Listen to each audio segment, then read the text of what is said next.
Hello, welcome back to the channel. I'm Jeff, and over the last 5 years, I have been working, practicing, and creating content on something called peer support and mental wellness in general.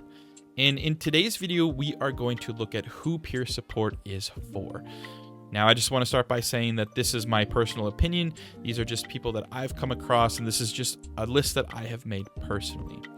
But we're going to look at who peer support is for, why it matters, especially to those who maybe don't fit in a traditional system, and the types of creation that it creates. Who knows, maybe you'll even see yourself in one of these archetypes that I've created. But with that out of the way, here are the 5 types of people that I believe peer support is for.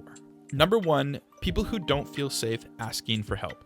I'm going to start with a personal story. I remember my introduction into opening up about my mental health and wellness. For months, I was not doing well. And I was doing a ton of research as to why, and something that the internet said, the number one thing that the internet said was the number one thing that I wasn't doing, and that was opening up about my mental health, talking with others. So I remember I was at a concert, and I ran into a friend, and we were doing the old dance of like, oh, hey, how's it going? And, giving the same response of, everything is great, how are you? And on a whim, I just decided to say, things aren't going great for me, and it's all with my mental health. Obviously, I didn't say those words exactly, but you know what I mean. I wasn't sure what kind of response I was expecting, but my friend just responded back with, yeah, me too.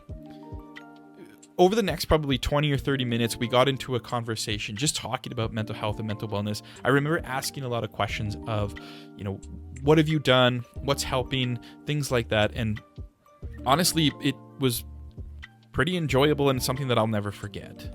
After that conversation, I spent a lot of time reflecting, and I kind of realized that it was the stigma that was holding me back.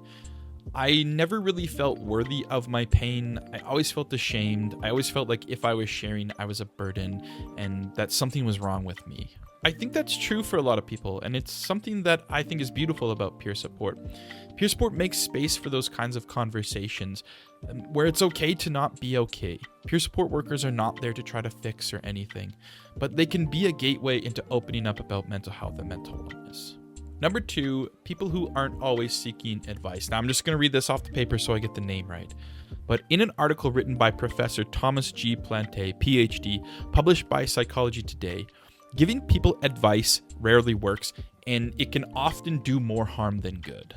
I'm sure you can think of a time in your life where you opened up about your feelings or that something was going on with someone close to you, and all you got was expert advice or someone telling you what you should do, what you should think, and my biggest pet peeve, telling you how you should feel.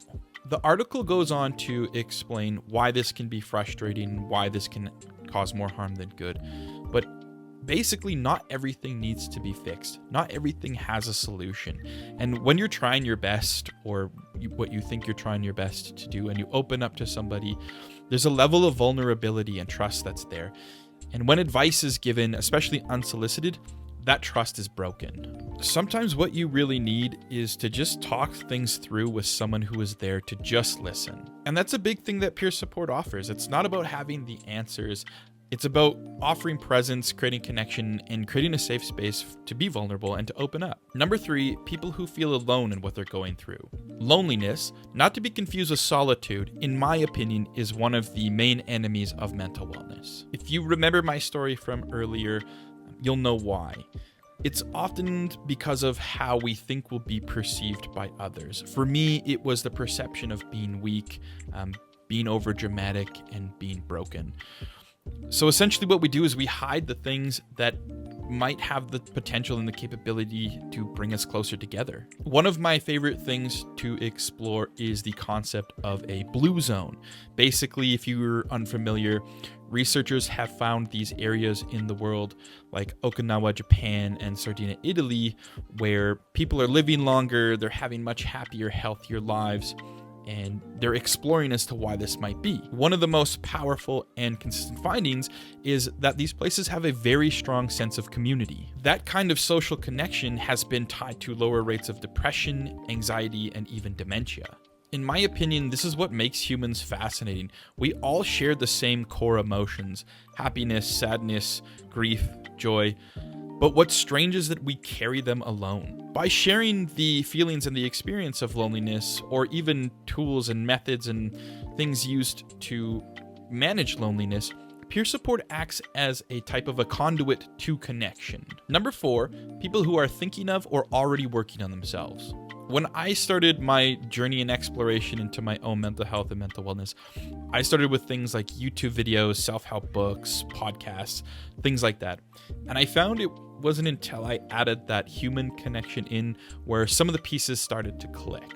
Sometimes you want a space to connect, or you just want to talk things out loud, or you just want to be present with someone going through a same or similar journey, and peer support's great for that. It can give you another voice in the room as opposed to having another expert. Whether you're just starting your journey or you're somewhere in the middle, peer support truly meets you where you're at. And I honestly think it's one of the most underrated things that peer support can offer. And number 5, people who use other supports. Tying in nicely with number 4, peer support works well with other tools, other systems of supports, and other practices. Honestly, almost everyone I support has some type of a doctor, a therapist, doing medication, or some type of caseworker.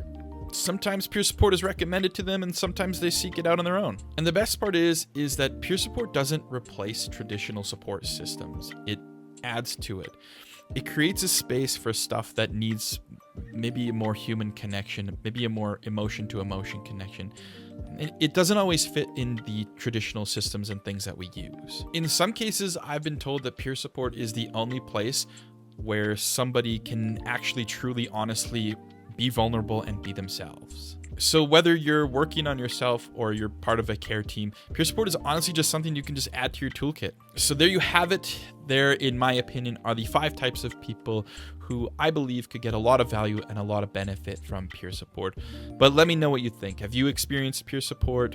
Are you thinking of experiencing peer support? Maybe you want to become a peer support worker. Let me know your comments and your questions in the comments below. If you found this video to be valuable, give it a like, share it with someone who you think may also get some value from this. And if you want to see more on peer support and mental wellness in general, remember to subscribe to my channel. Until next time, I'm Jeff, and remember to take care of yourself however that looks to you.